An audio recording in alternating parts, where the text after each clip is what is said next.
একটা যুব সন্ধিক্ষণ, একটা জটিল মুহূর্তে এই নির্বাচনটা অনুষ্ঠিত হচ্ছে।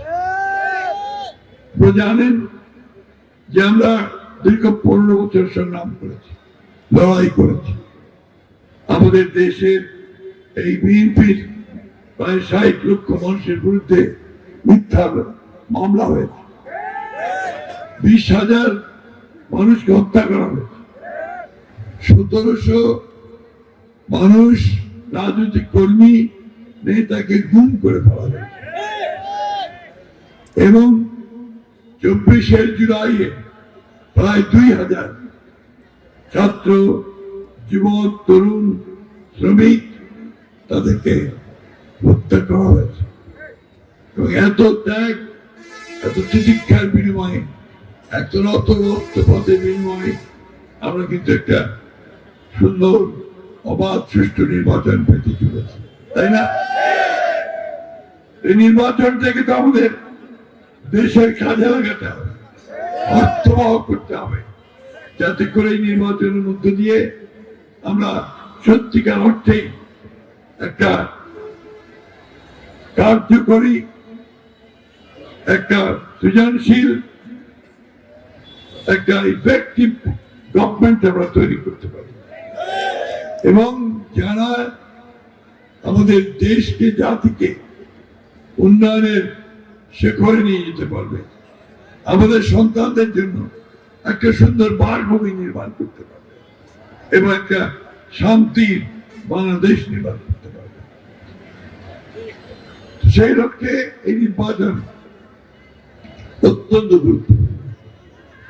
তাই আমরা এই নির্বাচনের অত্যন্ত গুরুত্ব সহকারে নিয়ে আমাদের নেতা তারেক রহমান, তার স্নেহময়ী মাতা, আমাদের গণতন্ত্রের আপসীন মাতা দেশনেত্রী বেগম খালেদা জিয়ার ইন্তেকালের পরেই তাকে নেমে পড়তে হয়েছে নির্বাচনের প্রচারণায়। তিনি একদিকে তার বিষণ্ণ হৃদয়, অন্যদিকে তার যে দায়িত্ববোধ তা নিয়ে তিনি ছুটে বেড়াচ্ছেন বাংলাদেশের প্রান্তরে প্রান্তরে।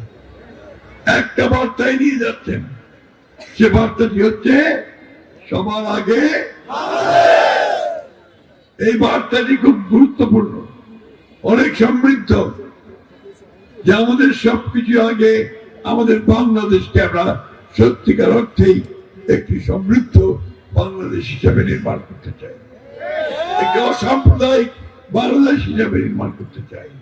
এই দেশে হিন্দু, মুসলমান, বৌদ্ধ, খ্রিস্টান আমরা একই সঙ্গে ভাতৃত্বের সঙ্গে ভালোবাসার সঙ্গে বাস করতে চাই।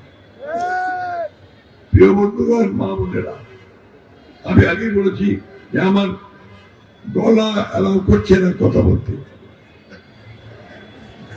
তারপরেও যে কথাটা আমি আপনার বলে শেষ করব, যে আজকে এই নির্বাচনে সবচেয়ে বেশি সমস্যা তৈরি করছে একটি দল।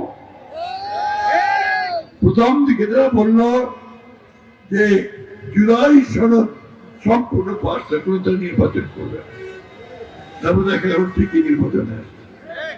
তারপরে তারা বললো যে তাদের দাবি দাওয়া না মেনে নিলে তারা নির্বাচন করবে না, আবার ঠিকই তারা নির্বাচনে আসবে। এই দলটি বিশ্বাসযোগ্য নয়, কারণ 1971 সালে এই দলটি আমাদের স্বাধীনতার বিরোধিতা করেছে, আপনারা সবাই জানেন তো। এই দলটি পাকিস্তান আন্দোলনের বিরোধিতা করেছিল, তারা এই দেশের মানুষের কল্যাণ চায় না বলেই তখন পাকিস্তানের বিরোধিতা করেছে, পরবর্তীকালে তারা বাংলাদেশের স্বাধীনতার বিরোধিতা করেছে। আজকে দেখলাম পত্রিকায় যে হেফাজতের আমির সাহেব তিনি বলছেন, আমি জানি না এটা ওনার কথা, যে জামাত ইসলামকে ভোট দেওয়া জায়েজ নয়। ঠিক আছে, এখনই দেখলাম আমাদের চরমনার পীর সাহেব, যিনি তার সঙ্গে গার্ড ছড়াতে ছিলেন, একসাথে 11 দল করেছিলেন, তিনি বেরিয়ে এসে বললেন এর চেয়ে বড় মিথ্যাবাদী দল আর নাই। বলতে হয় না, তাদের সঙ্গে যারা তারাই বলে দিচ্ছে যে এই দলটি। বন্ধুগণ, যারা রাজশাহী ইউনিভার্সিটিতে পড়েছে এক সময়, তারা জানে যে এই দলটির রক কাটা অভ্যাস আছে, এটা সবাই জানে। আর আমরা জানি চট্টগ্রাম বিশ্ববিদ্যালয় কিভাবে তারা হত্যার পর হত্যা করে গেছে। আজকে এই দলটি বিভিন্ন জায়গায় সমস্যা তৈরি করার চেষ্টা করছে। সেই জন্য আমাদেরকে সজাগ থাকতে হবে।